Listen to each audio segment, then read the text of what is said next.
Please enjoy our short film, Erin Brockovich from an Ethical Perspective, featuring Jordan Poff, Barbara Powell, Brian Smith, and Jennifer Watson.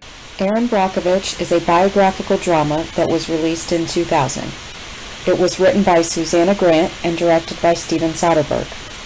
Julia Roberts won many awards for Best Actress for her part in the film, including an Oscar, a Golden Globe, a Screen Actors Guild Award, and a BAFTA. The movie was nominated for both Best Picture and for Best Director by the Academy of Motion Picture Arts and Sciences. We have included a link in the presentation for a full list of nominations and awards that the movie received, if you would like to view it.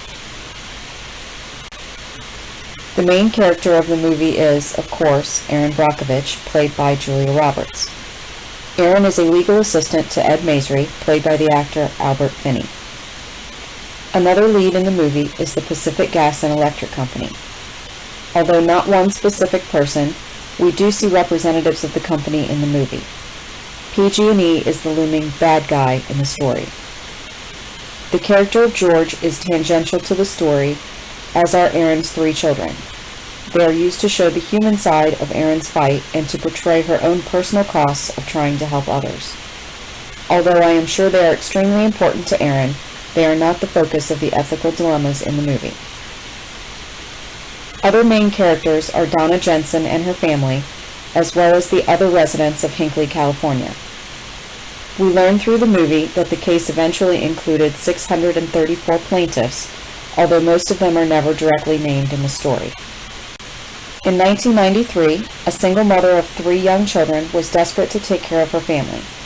She was involved in a traffic accident, but was unsuccessful in her lawsuit against the driver that injured her. She then forced her lawyer, Ed Masry, to hire her to work in his office. During her early time as a legal assistant, she was given a file about a pro bono case in which Pacific Gas and Electric, PG&E, was attempting to purchase property from the Jensen family. Included in the file were pages of medical records. Wondering why they were with the property documents, Erin asked for and was given permission to contact the family to ask questions. Upon speaking with Donna Jensen, Erin learned that PG&E provided doctors at their own expense to confirm that illnesses suffered by the Jensen family members and other residents of Hinckley, California, were not due to the safe chromium being used by the company's natural gas pipeline pumping station. Unsure what chromium was, Erin began to investigate further. She received information from a college professor about different types of chromium and learned that hexavalent chromium was poisonous and often used to prevent corrosion in cooling systems. Erin began to investigate in earnest, spending copious amounts of time driving back and forth to Hinckley, digging through public records at the County Water Board, and interviewing other families. She obtained water and biological samples from the area. Her neighbor, George, began caring for her 3 young children. They eventually became romantically involved. Although the relationships between Erin and George and Erin and her children are not integral to the story of Hinckley's battle with PG&E, they are important to the drama of the movie. Once Erin had proof that hexavalent chromium was present in the groundwater in Hinckley, Ed Masry moved forward with a class action lawsuit. Residents were promised they would get a court trial, but were then approached about entering into mediation with PG&E because the case was lacking proof that senior management at the company had knowledge of the problem in Hinckley or that they were complicit in helping to cover it up. The case nearly fell apart because the residents believed they had been lied to about a trial. Erin went door to door and spoke to every plaintiff in the case, eventually getting them all to agree to mediation. Erin finally met a former employee of PG&E whose cousin had recently died. In a move portrayed as vengeance for his cousin's death, he provided Erin with documents dating back decades that proved PG&E headquarters knew about the hexavalent chromium and ordered the Hinckley plant's management to hide it from the residents.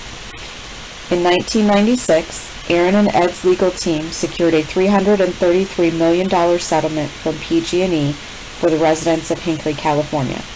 It was divided among the 634 plaintiffs.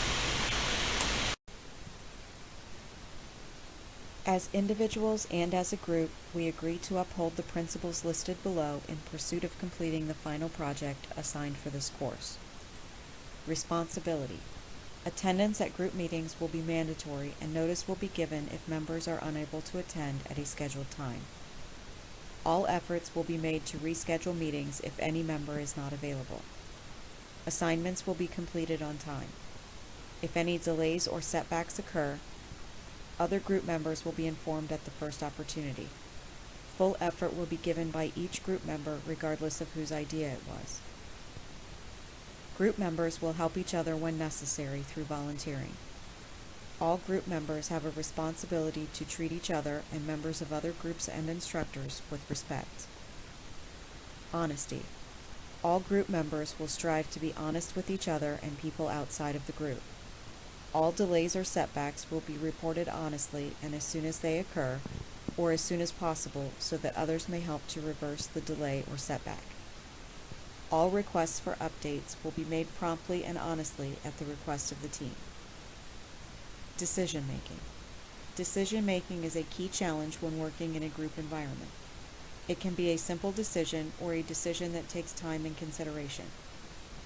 All team members should recognize that decision making is a difficult yet solvable process. As a group, we will use many methods in order to reach consensus on decisions, including making a list of positives versus negatives, voting, or debating. Each group member's point of view and ideas will be considered equally when making a decision, since listening to different viewpoints can broaden a person's original approach or even create a better solution. It is important to realize that some decisions can be made based strictly on facts, while others need to be based on or influenced by personal feelings. Commitment. All team members will fully commit to each task, job, relationship, or situation necessary to the group. Demonstrating commitment to the team inspires trust in other group members and brings confidence to challenging situations. Committed team members are more likely to succeed as a group. Communication. Effective communication is expected by all members of the group. In order to communicate effectively, all team members must be candid with each other.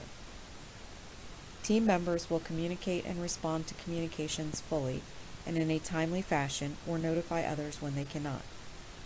If conflicts arise, team members will first reach out to other team members to help resolve the issue prior to reaching out to the instructor. Above all else, team members should encourage and support each other's ideas, help each other during teamwork, and be respectful of other viewpoints, even if they are different than their own. As stated by Patrick Lencioni in The 5 Dysfunctions of a Team, a leadership fable, trust is knowing that when a team member does push you, they're doing it because they care about the team. Diversity. When working on a team, it is without a doubt that one will encounter viewpoints that are different than their own. Different life circumstances, morals, religion, and upbringing can play a large role in how one views different issues, problems, or ways of completing a task. Group members will not pass judgment upon a person based upon their race, religion, culture, gender, age, sexuality, or disability. Although someone may be different or do things in a different way, team members must still be respectful. Diversity is a key to a successful group or business because it stimulates deeper thought and challenges individual members of the team, which ultimately helps to generate new ideas. Put in more basic terms by the author R.L. Stine, read, read, read. Just don't read one type of book. Read different books by various authors so that you develop different style. In order to succeed as a group and have a positive learning experience, we must have open minds. Reliability. Each team member will fulfill all commitments to the team to the best of his or her ability and by the time agreed upon. The group environment of this course requires members to rely upon each other and to be accountable to each other in order to complete a large amount of work in a short amount of time. It is imperative that each member of the group does what he or she says so that the entire group may proceed on schedule. Integrity. Every team member will display the highest level of personal integrity. Adhering to the principles listed in this code will allow our group to complete tasks in an effective and efficient manner. Each member's integrity is vital to ensuring all students' contributions are equally balanced and valued in the final project. Integrity is also a specified requirement of both our class syllabus and the NKU core values. Consequences. As part of an effective ethical code, this group will enforce consequences commensurate with failure to comply with the principles listed here. All efforts will be made to handle disagreements or breaches of code within the group. Should the group be unable to reach consensus about how to handle a situation, or should it become necessary to remove a member from the group, the instructor will be engaged to provide assistance. There are 3 ethical theories we'll be speaking about. The first one will be utilitarianism, the doctrine that acts are right if they are useful for the benefit of majority. The second one would be deontology. People who follow deontological ethics bind themselves to duties and obligations to certain people and the law. The third and final one will be virtue ethics. Path between extreme positions relies on the moral character of the decision maker, rather than the consequences of the action or the motivation of the decision maker. Utilitarianism theory. Utilitarianism is an act that is right if and only if its result is as good as any alternative. Utilitarianism ethical issue. The harm Pacific Gas and Electric put on the citizens of Hinckley, California was not ethical by any means. Erin Brockovich showed utilitarianism by finding an action to take that benefited the citizens involved. The act was taking PG&E to court to try and get money for the citizens who were harmed. Another example of utilitarianism is that the purpose of morality is to make life better by increasing the amount of good things, such as pleasure and happiness, in the world and decreasing the amount of bad things, such as pain and unhappiness. Utilitarianism resolution. The definition of utilitarianism, like I said before, is an act that is right if and only if its result is as good as any alternative. The resolution of that would accomplish this if PG&E were forced to clean up the site and reverse as much of the environmental impact as would be possible. They would also be required to pay for all medical treatment required by the residents, and to pay for the relocation of any person who feels unsafe living in the plume. In our system of justice, the way in which we compensate is money rewards, and this requires lawyers who are willing to fight on the behalf of the harmed, who must be rewarded for that. Utilitarianism would not find the legal system for the most part and cannot provide a utilitarian solution.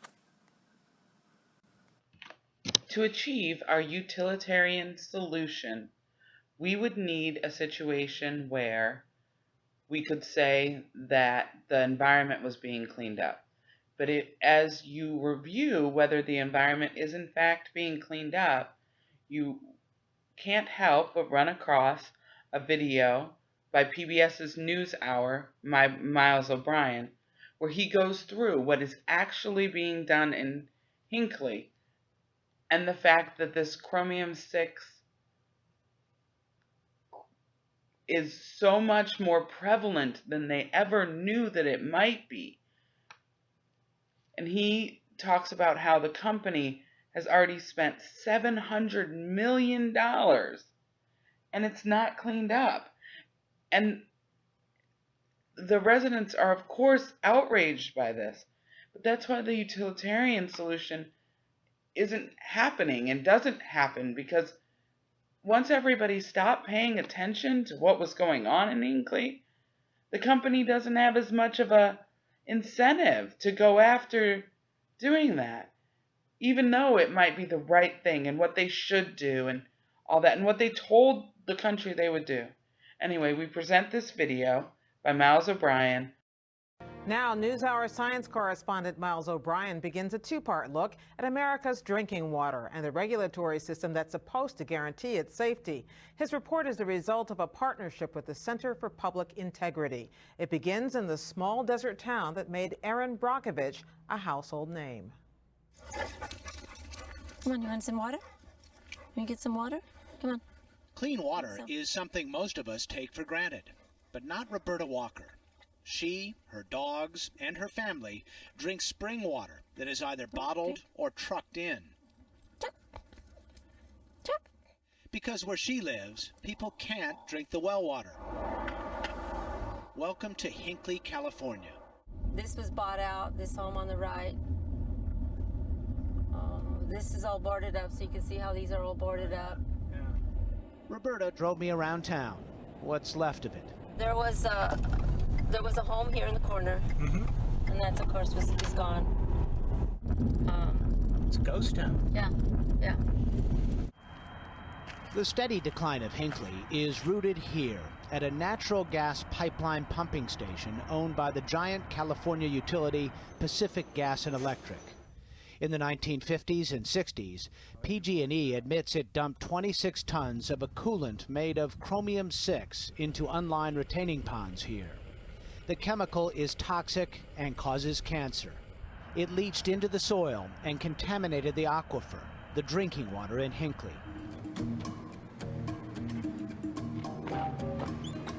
The Hollywood version of the story is writ large in the movie Erin Brockovich, released in 2000.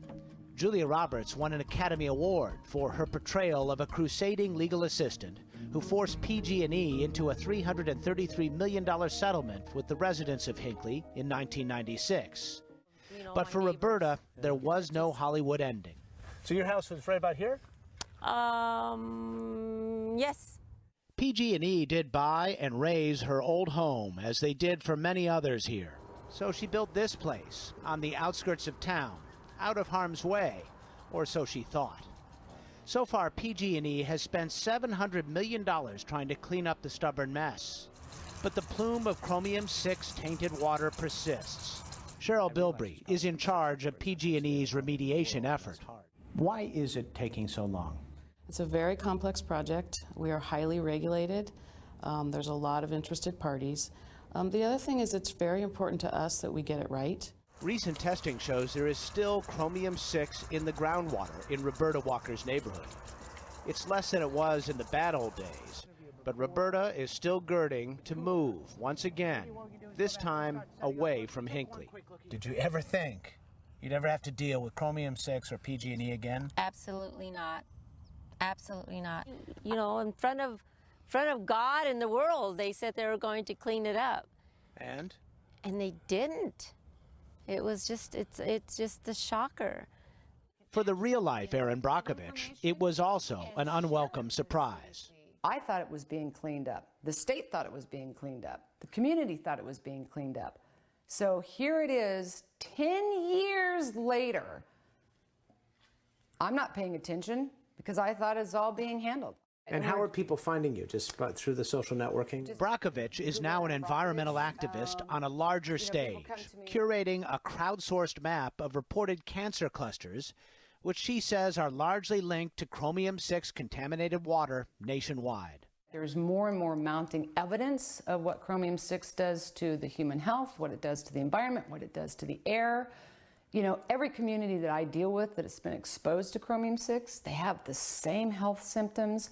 They have the same problems. In 2010, a nonprofit advocacy organization, the Environmental Working Group, tested tap water in 35 U.S. cities. 31 of them were contaminated with chromium-6.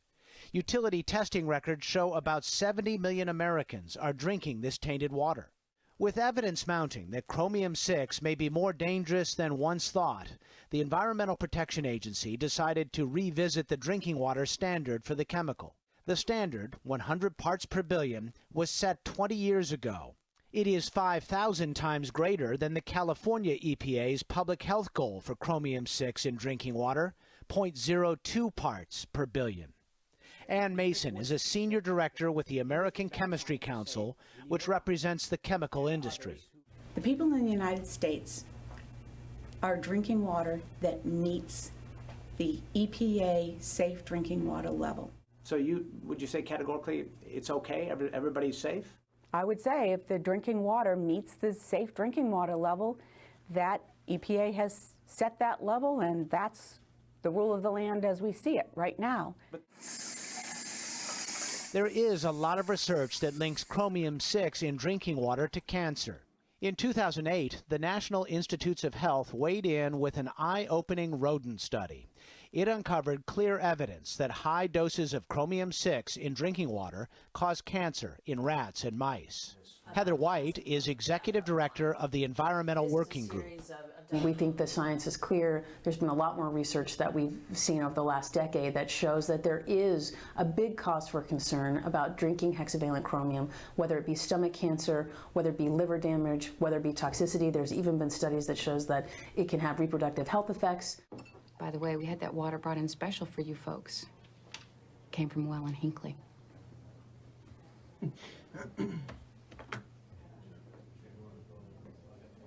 After the Erin Brockovich movie in 2000, California lawmakers decided life should imitate art. They chartered a so-called blue ribbon panel of scientists to help set a chromium-6 drinking water standard for the state. One of the scientists on the panel was this man, Dennis Postenbach. The NewsHour and the Center for Public Integrity learned the company he ran, ChemRisk, had been hired by Pacific Gas and Electric during the lawsuit. At the time, the most compelling scientific study that linked chromium-6 in drinking water to cancer came from China in 1987. It studied villagers in Liaoning province who lived near a chromium ore smelter and drank tainted water for years. The lead author, Dr. Zhang Jingdong, found they had increased rates of stomach cancer. Acting on behalf of its client PG&E, ChemRisk paid Zhang to redo his study. This is our final witness on this hearing. Postenbach offered this explanation before the California Senate. After he saw the questions that we raised about the analysis, he went back and examined and said, of course not, it can't be true. My original conclusions don't make sense. The revised study reversed the original conclusion that chromium-6 was the likely cause of the villagers developing cancer. Scientists at the California Environmental Protection Agency were skeptical and took a look at the underlying data themselves. Alan Hirsch is with Cal EPA. The original study itself, was it good science? Well, our analysis, which we completed in 2008, agreed with the original 1987 paper. And we found that the rates of stomach cancer in these 5 villages were significantly higher than stomach cancer rates in the overall province. The California EPA set its public health goal of 0.02 parts per billion in 2011. The next step, changing the drinking water standards, has not happened. There's been a fair amount of study about hexavalent chromium over the years. Isn't the scientific jury in? I don't think so. There's a lot of scientists that are still debating that question. I think that's why the process has taken so long from what I've read, both at EPA and at the state level. So I think they're still trying to figure out exactly what is the right answer there. Back in Hinckley, I got a tour of the massive PG&E cleanup project. Kevin Sullivan is the engineer in charge. This barrier is about a half-mile long. They are pumping ethanol into the ground, which converts chromium-6 into a more benign form of the chemical called chromium-3. They've also planted acres of alfalfa that is irrigated with the tainted water. The rich organic soil also makes the conversion. That's now chromium-3 in your hand. Exactly. There is so much alfalfa, the utility now owns a thriving dairy farm. But since the ethanol injections began, a new problem seems to have surfaced. Residents have started reporting elevated levels of arsenic and manganese in their wells. PG&E says it occurs naturally and has always been there. Nevertheless, when Sullivan appears at community meetings here... These are concentrations of over 100, okay? And we wanted to cut that off right there. There is dirty water on the table and angry accusations in the air. The community is in an uproar right now. We're not just being poisoned by chromium. We got high arsenic levels, manganese. All this can lead you to believe that PG&E really don't give a crap about any one of you. I don't want to live here. I don't want my family here. I have no choice. No one will buy my home. Who wants to move into this? But Sullivan insists they're making progress. We've cleaned up like 54 acres. Now, I know that doesn't, believe me, I understand that if it's not your property, you know, what have you done for me lately? But 54 acres is a lot of progress in terms of getting this cleanup. We have a lot longer to go, but these are positive signs that we've been able to achieve in the last few years. But Sullivan says it will be at least another 40 years before they're done with the cleanup here. It seems nothing moves quickly when the wells are poisoned. In part two of his report on Friday, Miles takes a closer look at the Environmental Protection Agency's system for regulating toxic chemicals in the environment. Online, we go behind the scenes in Hinckley, and you can also check out chromium levels in the water of 31 U.S. cities. Deontology, ethical theory. Deontology evaluates the ethical behavior based on the motivation of the decision maker. And according to a deontologist, an action can be ethically correct even if it does not produce a net balance of good over evil for the decision maker or for society as a whole. Deontology theory, agent-centered. People have certain permissions / obligations based on their agency. An example, parents can save their child instead of 2 other children. Morality is personal, allows favor for friends, family, etc. Keeping your own agency free of moral taint. Deontology theory, patient-centered. Based on rights instead of obligations. Focuses on a right not to be used. So, one of the best examples I found of deontology is the belief that killing someone is wrong, even if it is in self-defense. So, let's simplify what we just read and really dive into what deontology ethics is.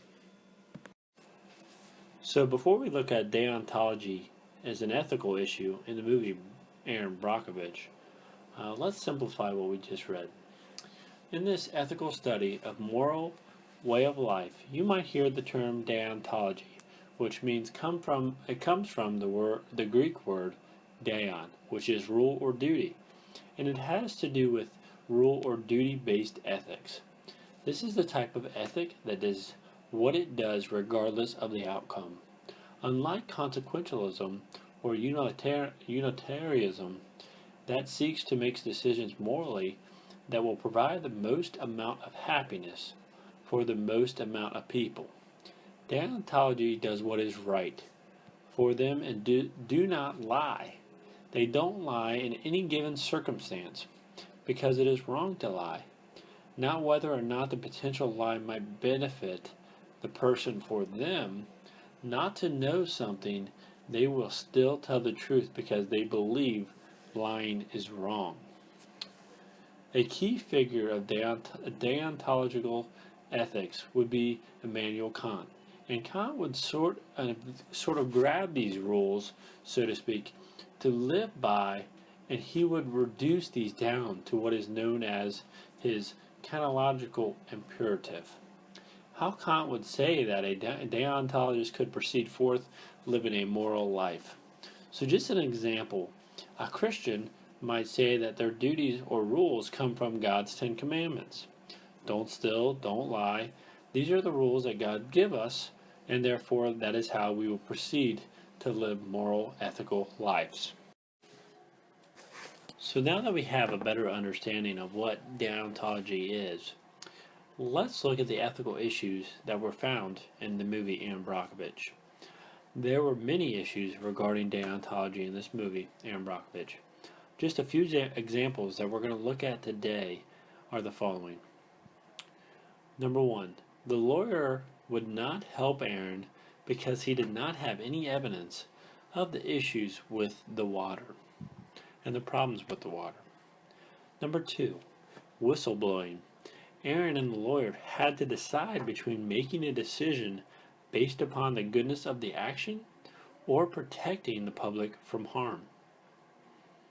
Number 3, Erin was not a lawyer or trained law employee, but was working with the law office to investigate the case.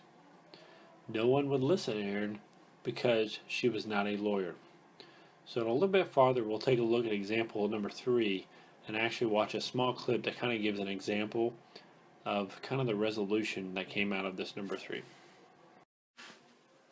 So, as we talked about in the last slide, this is going to be a video that in regards to deontology that will kind of look at our third example where we see that Erin's kind of not treated the same as everybody else when in regards to being a lawyer. So let's take a look at this clip. Good morning, good morning. Morning. Ed, Erin, what's this? May I? Yep, go ahead. Well, you know what, Mr. Potter, we completely forgot your birthday this year, and seeing as how you've been so good to me, it seemed a terrible oversight. So what Ed and I have been doing the last few days is putting together a present for you. 634. They're all signed. Every single one. Holy shit. Now don't go getting jealous, Teresa. Just getting jealous. We have something for you too. Internal PG&E documents, all about contamination. The one that I like best says, and well, I'm paraphrasing here, but it says, yes, the water's poisonous, but it would be better for all involved if this matter was not discussed with the neighbors. It's to the Hinckley Station from PG&E headquarters. Stamp received March 1966.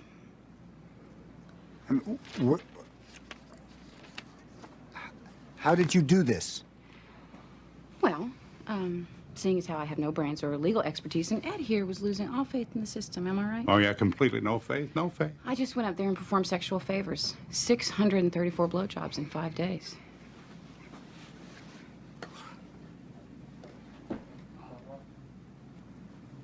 I'm really quite tired.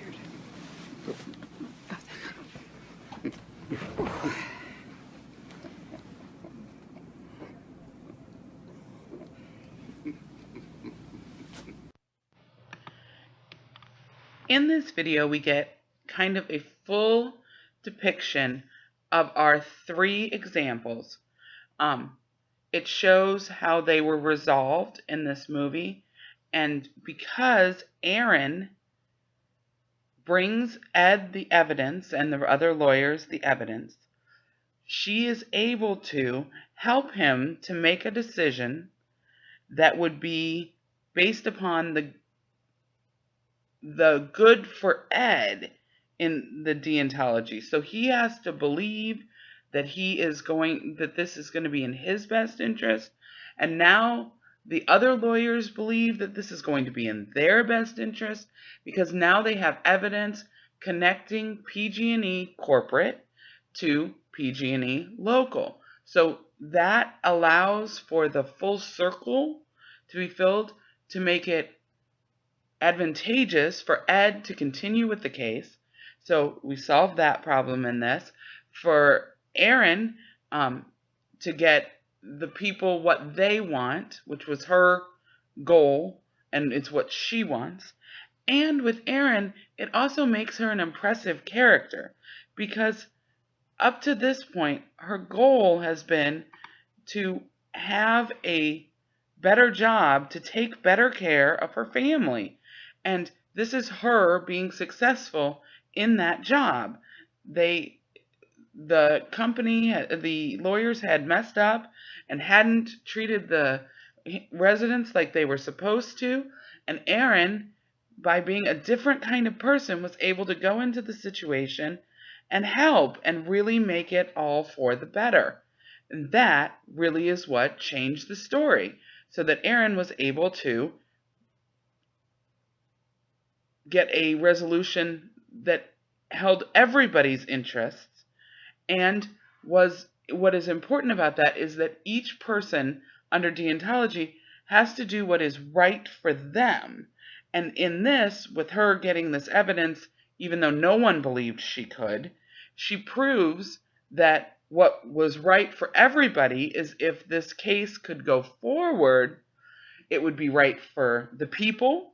It would be because, they want this resolved. They deserve their day in court. It'd be right for Ed because he would get financial remuneration for that. It'd be right for Erin because then she can take care of her family because now she has been successful in her career.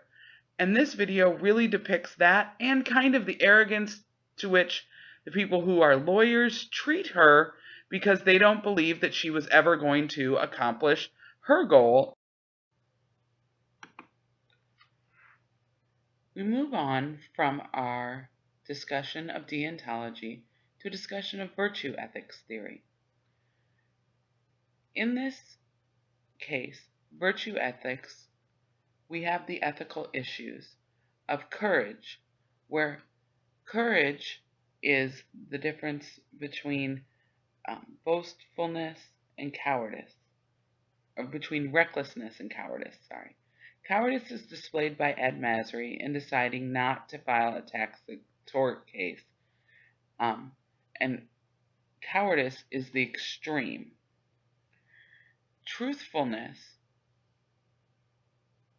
the difference between him lying, and P&G lacked truthfulness by lying to the residents about Hinckley about the effects of hexavalent chromium. Lying is the extreme. Temperance, the residents of Hinckley displayed rashness when refusing to allow the case to go to binding arbitration. Now we will go more into virtue ethics. Virtue ethics is based on Aristotle's concept of virtue.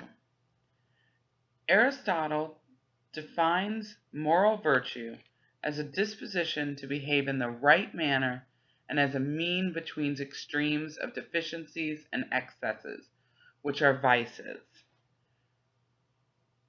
This concept was what was turned into virtue ethics. And the idea behind it is that there is always an excess and always a deficiency, and your goal should be to find the mean. So in the three cases that we discuss, there is rashness and cowardice, but the mean between the two is courage. There is licentiousness and insensibility, but the mean between the two is temperance. There is boastfulness and understatement, and the means between the two is truthfulness. Just like in math, the mean is the middle ground. And a virtuous person lives a life through their middle ground. The best measure of our judgment is whether we are always aiming to hit the middle. This is how Aristotle defines virtue in his Nicomachean Ethics.